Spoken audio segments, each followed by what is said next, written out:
What's the size? What's the location of Pakistan? So the size of Pakistan would be equal to the two states of Texas and Ohio. Our population is 80 million, which makes us the 5th largest nation in the world. Very densely populated, I would say. It is. Yes. Are there large cities in Pakistan? Yes, several large cities.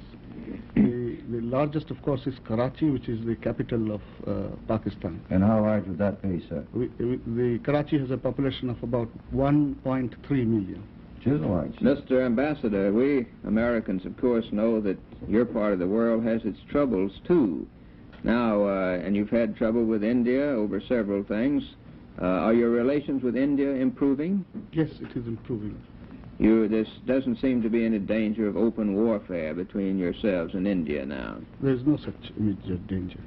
Now, you still have the Kashmiri issue, I believe. But there's still some quarrel over what happens to Kashmir, isn't there? Unfortunately, that dispute is pending for a long time. That is a religious issue, more or less, is it not, sir? Not religious. It is a political issue because we feel that the people of Kashmir should be given the right of self-determination. The people of Kashmir are in religious sympathy with the people of Pakistan, though. That's right. We have cultural and religious link with the people, the majority of the people of Kashmir. And not with the people of India. No. Right. And then you have, economically, I believe your rivers that flow through Pakistan rise in Kashmir, do they not? That's right, yes. And so you need Kashmir because of its hydroelectric possibilities and also because of your irrigation. Is that correct? That's correct.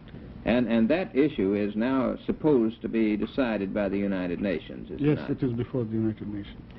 As a prediction, do you think that there is some chance of settlement of that issue in the near future? We sincerely hope that there is a prospect of immediate settlement, because that is really a thorn in our relationship with our neighboring country.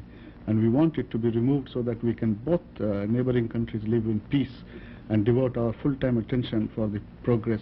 Here in America, Mr. Ambassador, our people sometimes wonder, most new nations want something from the United States. Now, does Pakistan want anything from us now?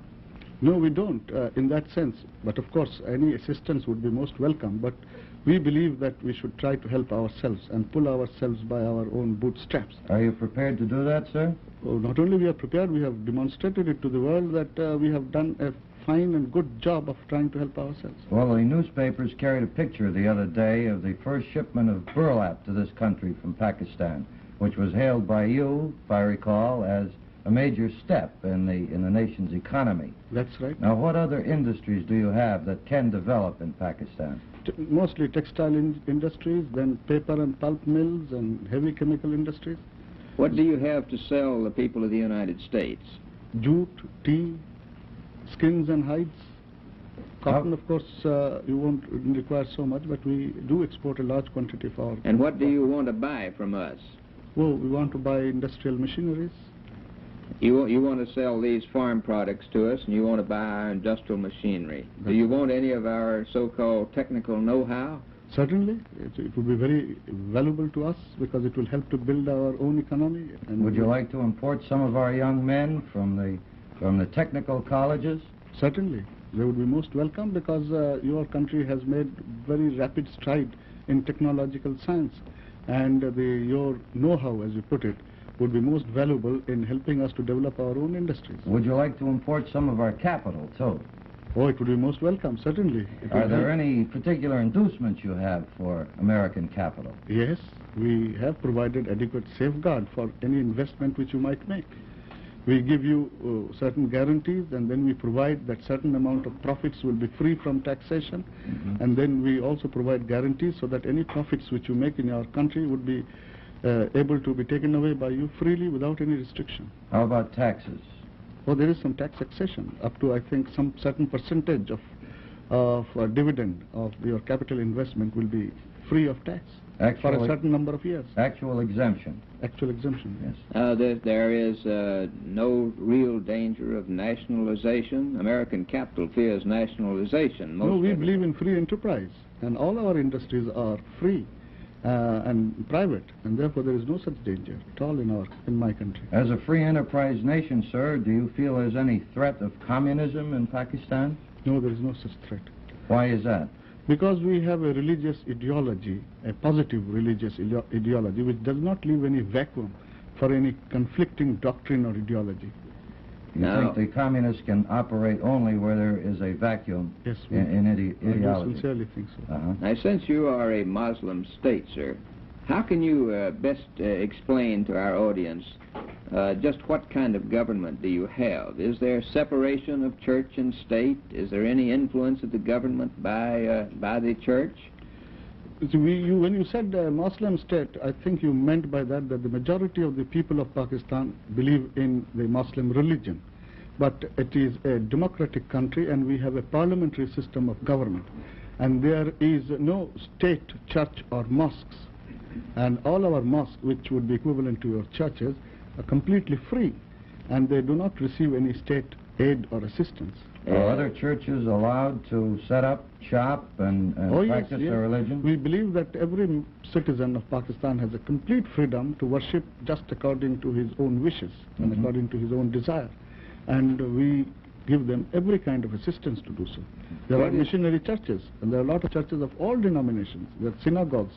There is the Buddhist pagodas. What is your relation to the British Empire now? We are a member of the Commonwealth of Nations, and we are not a part of the British Empire. We are a member of the Commonwealth, which is a free and voluntary association of nations. Now, we've had some of our problems in the Orient, and one of the things that we debate in this country is the recognition of Red China. Now, has your country recognized Red China? Yes, we have.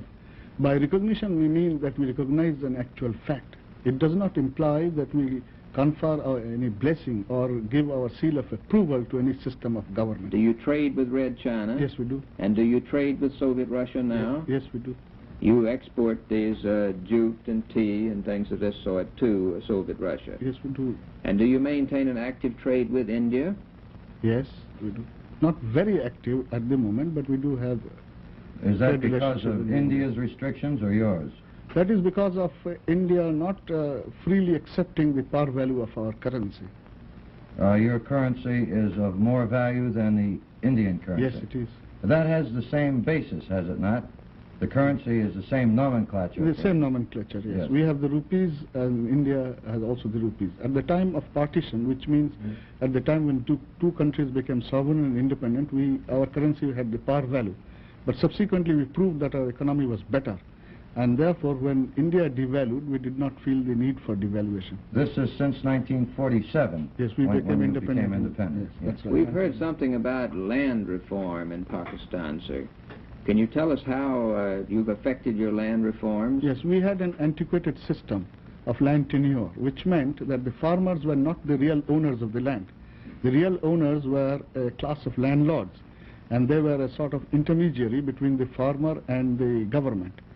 And now we want to reform the system, and we have abolished the system. And under this system, the farmers will become the owners of the land, and they will pay their taxes and rents direct to government. What happened to the landlords? Oh, they will be paid some nominal compensation. There's they will be a liquidated. settlement on them. Yes, but a very nominal one. Now what do they have to do? Go to work?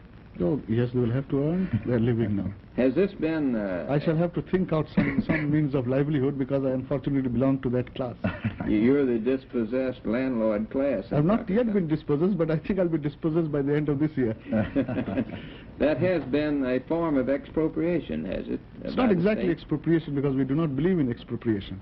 But at the same time, we feel that the landlords have made enough out of the lands, and so we give them some amount of compensation. Well, I gather that even though you are being dispossessed, you're in favor of the program. Oh, certainly, because it is a step forward. And we do feel that the farmers should become the actual owners of the land. Though it affects me adversely, but I feel that this is a progressive step which my government has taken. Yes. And are more people being educated in Pakistan now? Yes, yes. Well, Mr. Ambassador, as we understand what you've said tonight, Pakistan is a very hopeful country.